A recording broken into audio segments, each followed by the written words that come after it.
when you first became the nominee and named Tim Walz as your vice president nominee, people were calling it the vibe election. All the vibes were all good. But elections, I think, are won on vibes because one of the old saws is they just want somebody they can have a beer with.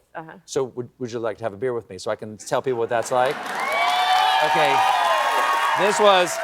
Now, we asked ahead of time because I can't just be giving a drink to the Vice President of the United States without asking. You asked for Miller High Life. You asked for Miller High Life. I'm just curious. Okay, the last time I had beer was at a baseball game with Doug. So cheers. There you cheers. go. There you go.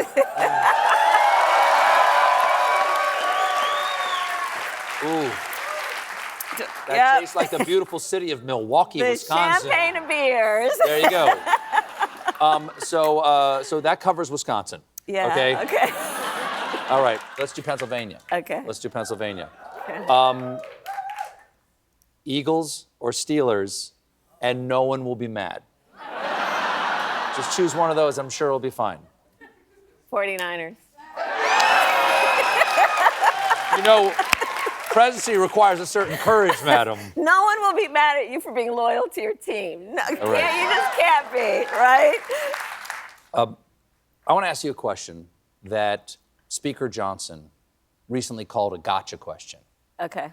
And it's a question that a lot of Republicans are avoiding. Did Donald Trump lose the 2020 election? It's just... I know it's a hard question. You know, I'm going to tell you what some of the people in my rallies, quite a few people are showing up, by the way. Big rally? You know, when you lost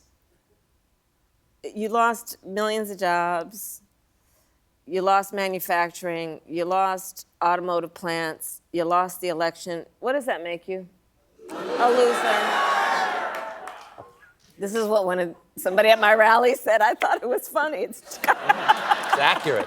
It's accurate. This is what happens when I drink beer. Now, as vice president, you oversee the certification of the electoral votes, and you'll be doing that on January 6th. That's right. Do you agree with Donald Trump that you could just name yourself the next president? Well, I mean, that's his argument, not mine. Well, here's what I would like to raise about that piece. You know, when people are often applying for a job, they'll ask, well, why is the job open?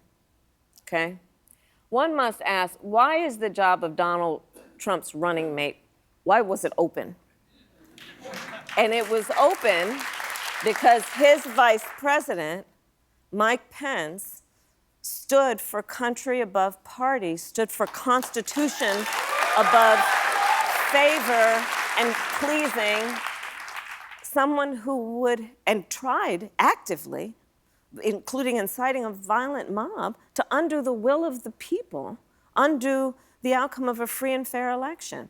And I do believe, you know, in this race, I am proud to have the support of a lot of Republicans who worked for both Presidents Bush, for John McCain, for Mitt Romney, for Donald Trump, who are saying, listen, we got to put country above party.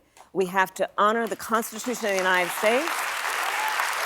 And we want a president who will actually uphold the rule of law and take seriously the oath to the Constitution of the United States. And so when I think about this whole issue about January 6th, for a lot of folks who are supporting me, and I think a lot of folks who voted for Donald Trump in the past, that was a bridge too far.